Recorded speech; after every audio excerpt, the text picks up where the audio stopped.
I live in the most expensive city in the world, and no, it is not New York, and no, it is not LA. It is Singapore. If you watch a lot of videos from an expat, they will tell you, oh, it's amazing, it's clean, it's lovely, it's safe, and all those are true, but that's when you have an expat's income. How is it like if you are a normal or average person? So let's do the difficult task of defining what is an average person. Alright, that isn't actually very hard. What we're going to do is look at the median income of Singapore, and as of right now in 2024, the median income is somewhere around $5,000. And when I say dollars, I'm not referring to US dollars, I'm referring to Singapore dollars. And the current exchange rate of the Singapore dollar is 1 Singapore dollar equals to 0.76 US dollars. So it's kind of like 25% lower. So let's do some mental math here. 5,000 Singapore dollars is about 3,750 US dollars. And so that's the median income of a Singaporean right here. So I'm just going to share with you guys food, housing, and transportation. I think those are like the three basic necessities. You can get decent meals, like Cai Fan is maybe $5 at good places. There's one at Siglap, really good, near where I stay. It's 2 meat, 2 vegetables, and brown rice. That's like $5.60, maybe $6 around there. So let's just say it's about like $6, right? Now we're just trying to get the bare minimum, right? So $6, 2 meals a day. And let's say you do some splurging, so a $50 meal 2 times a week. That would be about 172 Singapore dollars a week.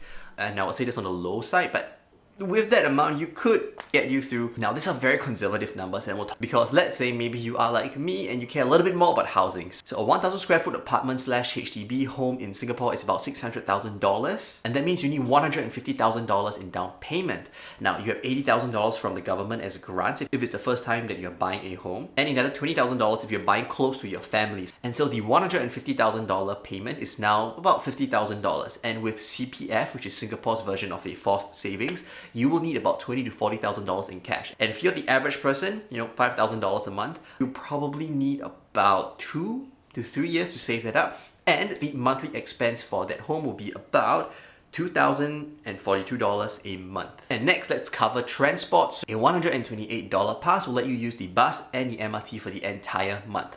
And let's say maybe another like $100 a month to cab here and there, so maybe another $228. So that's just like the 3 major things that people are always worried about, and that's roughly the cost that you can expect. If you're someone who's really trying to save money, remember this is like public transport, eating cheap food, which may not be the healthiest, so you probably have to increase some of the expenses here and there. And this is before electricity bills and water bills and all the other stuff as well, which again really depends on who you are as an individual and how much you spend. And so how much am I making now? So in the last video I told you guys that I am kind of self-employed, so now I want to share with you guys how much I'm making, and this is going to be a combined figure for me and my sister as well. And right now we're only in October, so some of the other businesses will probably return more, like my investments and trading, engagements and all this. As I run through it, you will see that some of it is already fixed, some of it is not fixed, but this is how much I'm making for a year. So from agency work, we make about $6,000 a month, so that's about $72,000 a year. So direct sponsorships is about $60,000. So when we see products that are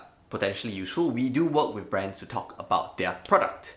And then if you see those videos, please watch them and go check out those products as well. And if it resonates with you, really go check it out. Now in October, my investment and trading returns is about $11,000. After that, we have engagements and hosting, which is about $10,000. And then we have cash equivalents like our fixed deposits, bonds, cash management account, chocolate finance, all these things are returning right now about 3.5. Let's just round it down. $3,000 as of right now. We also have affiliate, physical, and digital products, which has returned about $3,000 as well. And when I looked at this, I was kind of shocked as well, because I realized that my investment and trading has just fallen off a cliff this year. And so I was looking back as to why that was the case. That's because I'm saving up for a house and a wedding.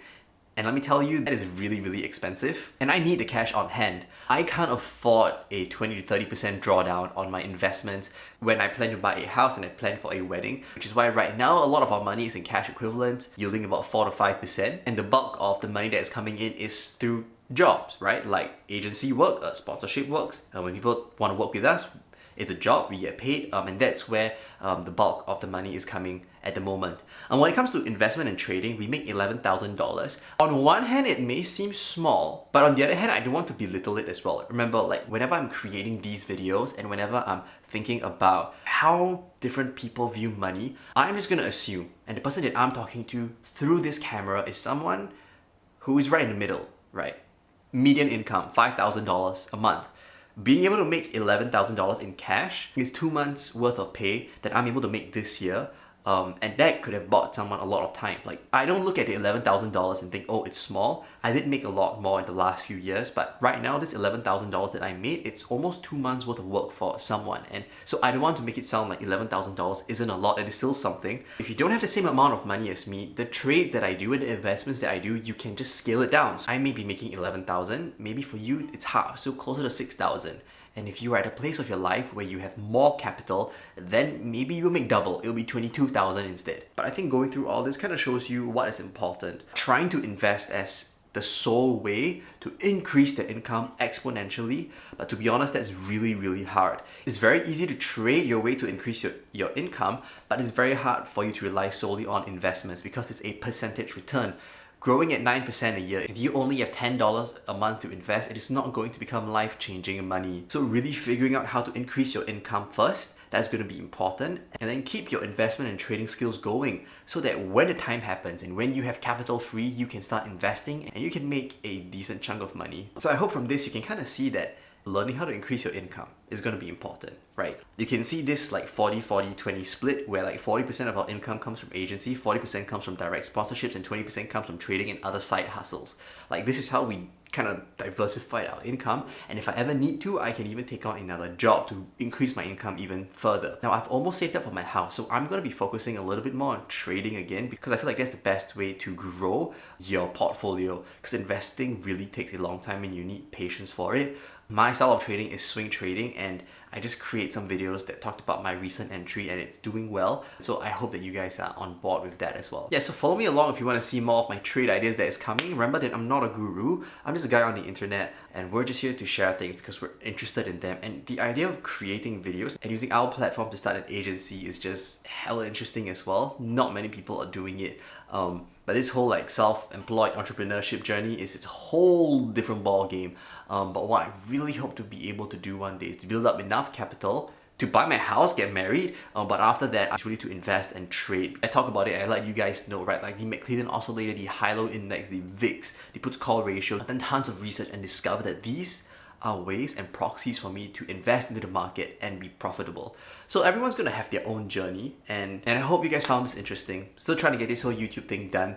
I even got like a wider lens so you guys can see a little bit more of my room. That's where I sleep, that's the painting I just hung, and this is where I trade, invest, and work. This is the light that I use whenever I record TikTok videos. We're actually on the other side, facing that way. So I wanted to bring you guys into my home and let you guys see how it's like as well. I will be doing more videos like this. Cheers, guys.